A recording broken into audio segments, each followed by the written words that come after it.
and then 34 comes around and you're having an awakening. Yeah, I started school and realized that I'm not dumb, and I'm not sure how half of the population got to school. How did what was the catalyst for that awakening?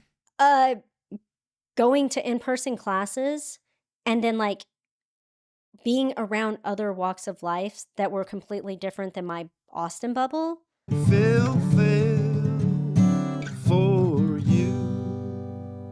Because I'm around a bunch of like really, really, I would say like well off or at least, middle class, well to do professionals that are like I know how to surround myself around the right people, but I didn't necessarily consider myself one of them, other than we're all human. Like I understand that.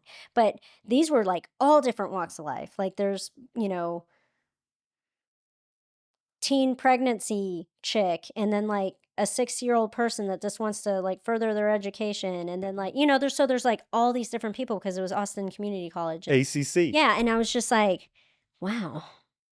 And look at all the different like forms of not smart that we have here. And not in like a like condescending way, but like that's when I recognized variations of intelligence. Mhm. And then that's when I recognized I should be here and this is okay and I belong. And I still struggled a little bit with occupational therapy because that was a private school and just the way they act, well, and it was a Catholic school. So I definitely didn't fit in. But you know, um that's when I really started to realize that I do have value and I do have something to offer.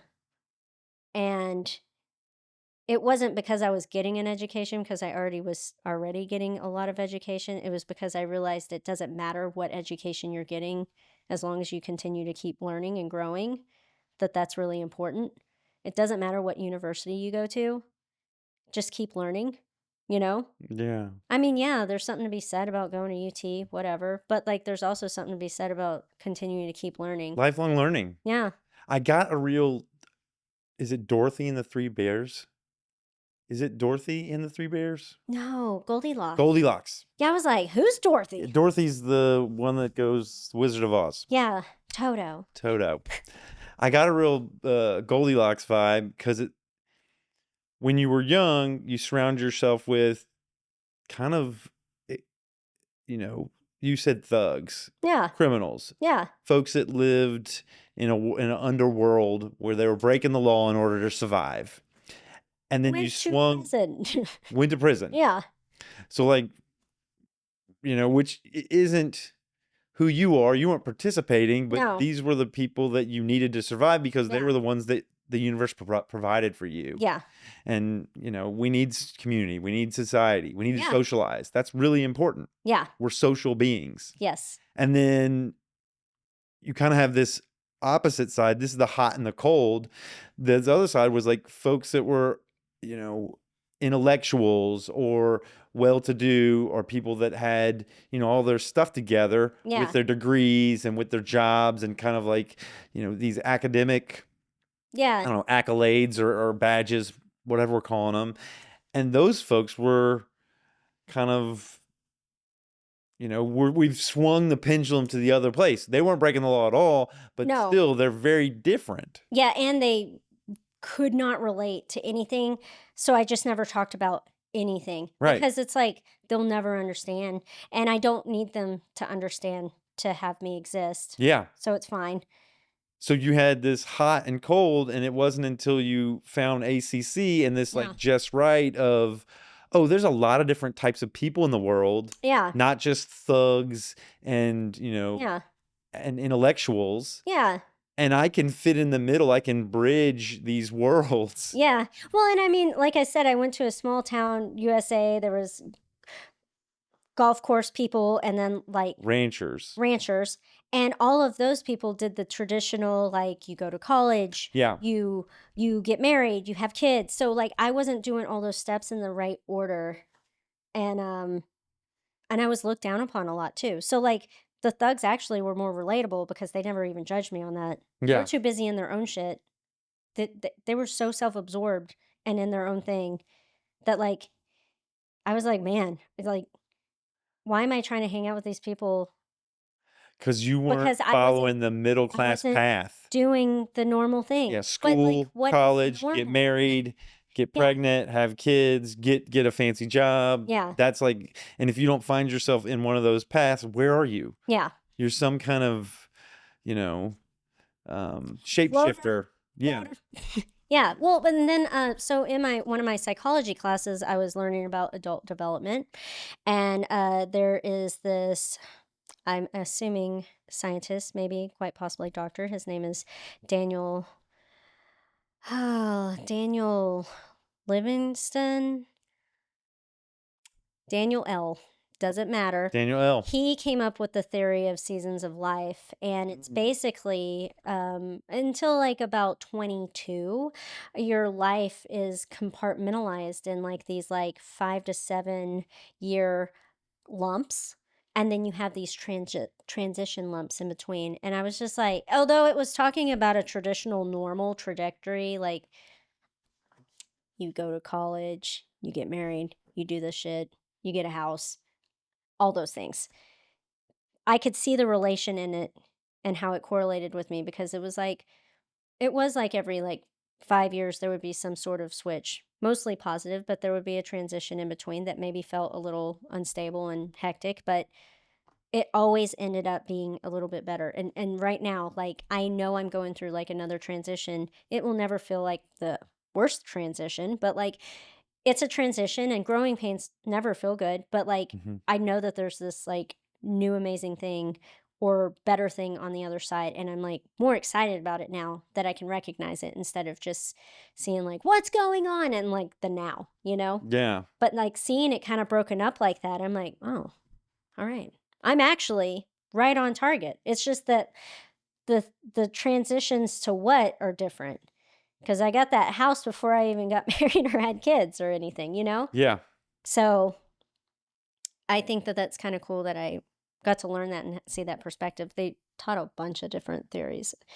That one resonated with me the most, though. I Yeah. heard a story about lobster and how lobsters they get bigger shells. Yeah. They shed their shell and then I don't know if they just grow it on their body. Is that emulsify or whatever? I think Emulsification? so because they do molt them, Yeah, they like molt. birds molt their feathers, Mhm. and crabs. That's how you have a soft shell crab. Is it's in the middle In the period. middle period. Yeah, So what I've heard is they're growing inside of there. yeah, They're growing inside this hard shell, yeah. and it'll hurt because there's too much lobster For the for shell. there's like 5 pounds of lobster in a 4-pound shell. Yeah, And so they feel uncomfortable. They feel, you know, it's not cool for them. yeah. And that's when they go hide and they shed that shell and then they grow a new one. I'm not a lobsterologist. So anybody out there that knows These I'm are wrong, all technical terms. this lobsterology is not my academic, Yeah, background. So if there are lobsterologists out there, put in the comments exactly yeah, how this goes down. But what I heard was they feel uncomfortable. yeah, There's too much lobster in there. yeah. And the shell's not going to move. It's not going to expand to Yeah. accommodate. Nope. So they got to go hide, get rid of that shell, and then do a new one. And I think about that within the context of development, Yeah, growing pains. yeah, It's like I'm at a time to transition because I'm uncomfortable, I'm dissatisfied. That means it's time to make a move, yes. time to grow, time to like find a new shell. And learn how to be okay with being uncomfortable because a lot of people, the second they feel it, they retract. That's a missed opportunity. So they'll stop growing. Mm-hmm. They'll say, hey, I'm just going to keep, if my shell's 4 pounds, I'm just going to never get bigger than 4 pounds in Yep. here instead of Nope. And growing to 5 and then getting a yep. 5-pound shell. Yep. Yeah. It's sad, but I think it's also like how our culture is now. Like everything is like instant gratification. Everything's like right now.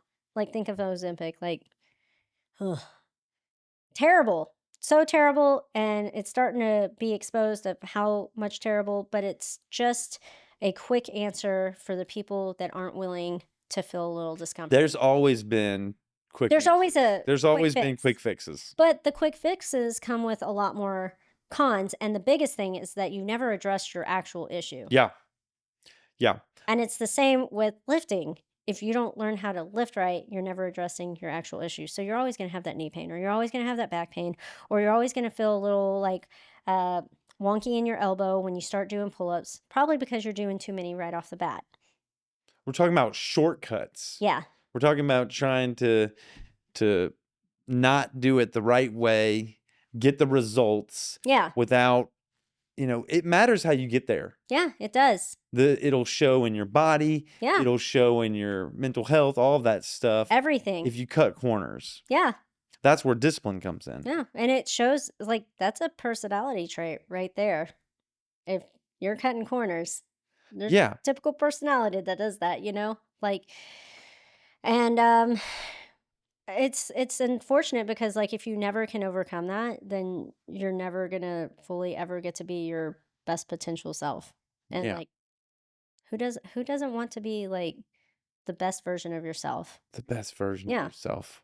Yeah. I'm not saying perfection. That's weird. Well, there's no such thing as perfection. No. We, But the best version of yourself is something that you should always be striving for. yeah. And you can have a bad day, but you wake up, you have another opportunity of trying again. Heck And yeah. that's it. Like you And just that need best version is, your body, Mhm. your health, Yeah. your emotions, the way you connect and communicate with Yeah. the world, What you're with putting out people. there. Yeah. Yeah.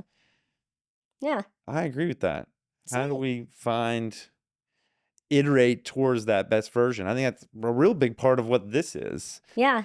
I'm doing it's kind of mind, body, and spirit. And when I Yeah. thought about you and talking to you and getting your story, it was the body part, like this fitness, Yeah. but it's also turned out to be a real mindset part, Huge. the discipline part, Yeah.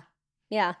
the you know resilience part, the lifelong learning Yes. part. Yeah. There is a lot of lifelong learning. Just go ahead, put your seatbelt on. Put your learning Yeah. pants on and Yep. Big girl panties. big girl panties and get to work. Yep. Because once you stop, then you start dying. Like figuratively or literally. Yeah, Like you once you start give up, once you stop working your brain, once you stop working your body, that's when it starts to deteriorate. Mm-hmm. Yeah. Because you're not investing in it. Yeah. No. And it knows it. And it's like, well, what am I doing? I